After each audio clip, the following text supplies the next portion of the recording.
Per Bombshell new reporting, Donald Trump's own top general is telling interviewers that Trump is mentally unstable, a fascist, and the most dangerous person in America.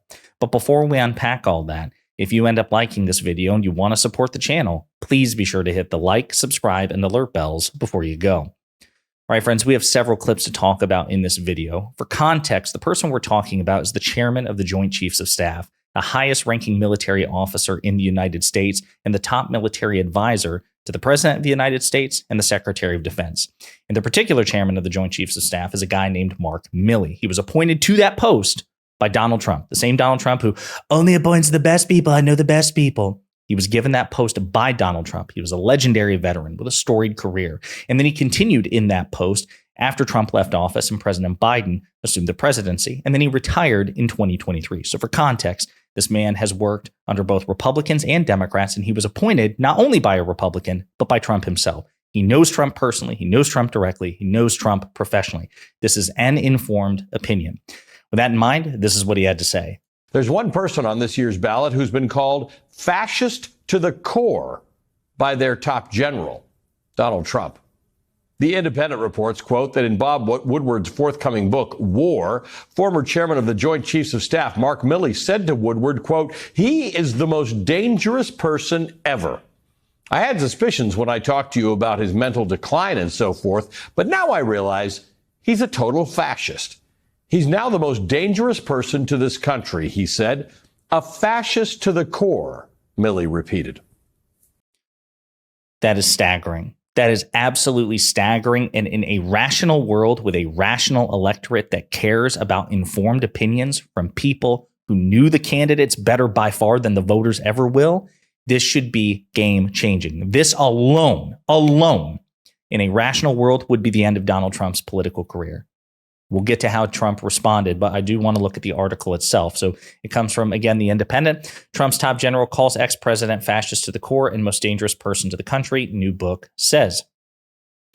Mark Milley, the U.S. Army general who Donald Trump appointed as chairman of the Joint Chiefs of Staff, now says the current Republican presidential nominee is a fascist to the core and says no person has ever posed more of a danger to the United States than the man who served as the 45th president of the United States.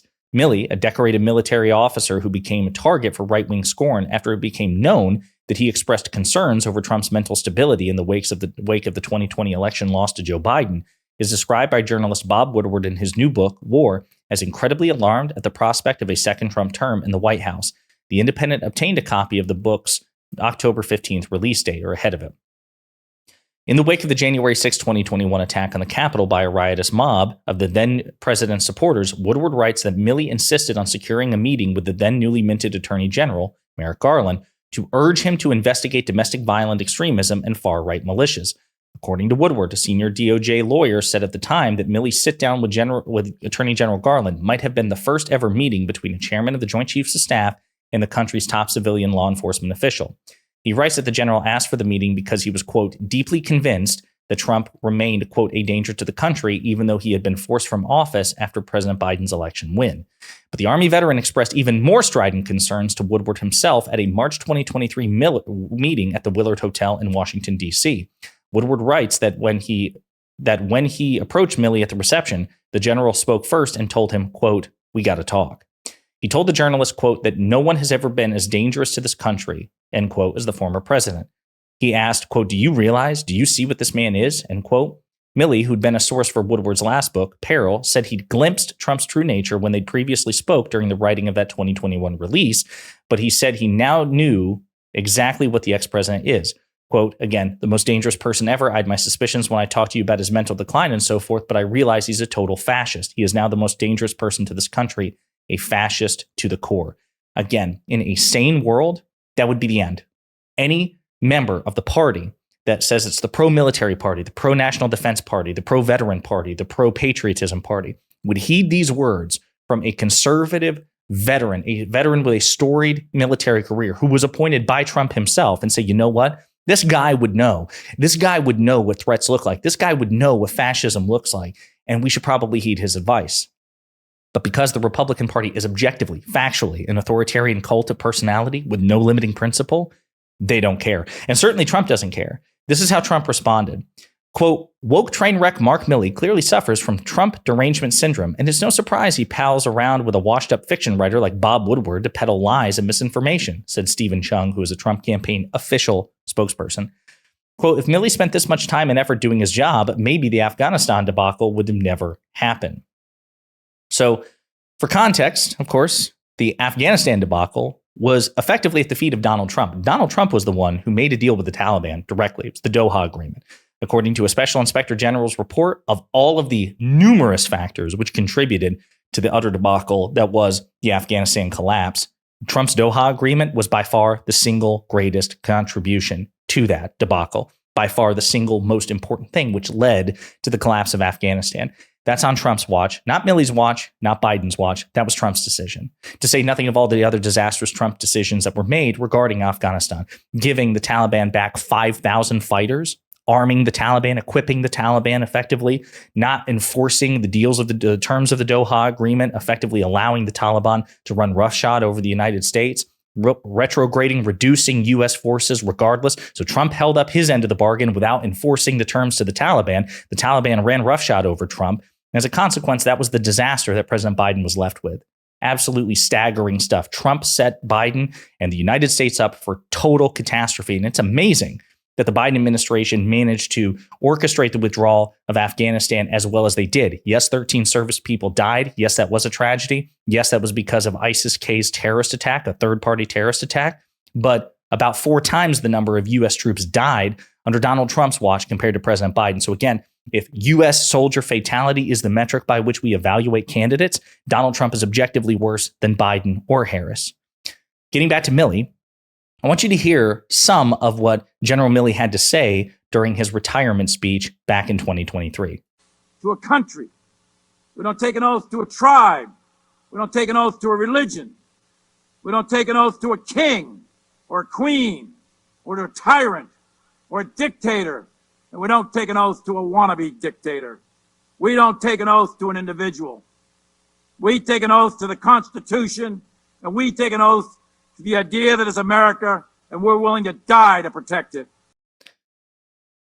Pretty pointed, and in context, these remarks came after, Milley's meeting with Bob Woodward. So when he added that line about a wannabe dictator, it was obvious then. It's even more obvious now that he was referring to Donald Trump specifically. Absolutely staggering. Additionally, though, I want to provide you some additional commentary courtesy of Politics Girl, whom you should follow on Twitter if you don't. She's an amazing content creator. She's also become a CNN contributor, and she was on a panel discussing this. And I want you to hear what she has to say because she just freaking nails it, per usual. When we think about fascism, we have to remember that there are so many signs that are actually happening.